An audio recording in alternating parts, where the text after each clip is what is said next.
Hello guys, कैसे हैं आप सब। स्वागत है आप सभी का चंदन राजेश ब्लॉग में। तो आज देख सकते हैं नाइट शूट है हम लोग का। इधर गोरका का थोड़ा सीन था लेकिन हम लोग नहीं दिखा पाए, लेकिन किसी के पास से अगर मेरे को क्लिप मिलता है तो इस वीडियो में मैं जरूर डालूंगा।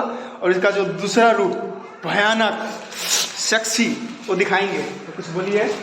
हम क्या बोल रहे हैं गाइस, ऐसा कुत्ता बना दिया ये लोग हमको। कोई कुत्ता नहीं, एकदम बहुत माल। खुरपी जावेद को खुरपी जावेद कर दिया जावेद, यही बनी थी खुरपी जावेद। और अभी आपको दिखाते हैं बॉडी पे हमारा ब्रदर आ रहा है। और उधर देख सकते हैं मुनि जी हैं, मुनि जी लगे हुए हैं। बाकी आप लोग को दिखाते हैं कितना तैयारी किया गया है शूट के लिए। तो देख सकते हैं शूट के लिए आज यहाँ पर लाइट फाइट सब लगाया गया है। और यहाँ पर देख सकते हैं डबल लाइट है, इधर ये सब रखा गया है। अभी नाइट शूट होगा, बाकी वीडियो में बने रहिए, आप लोग को फुल दिखाएं। तो देख सकते हैं आ चुकी है सुमित द डांसर।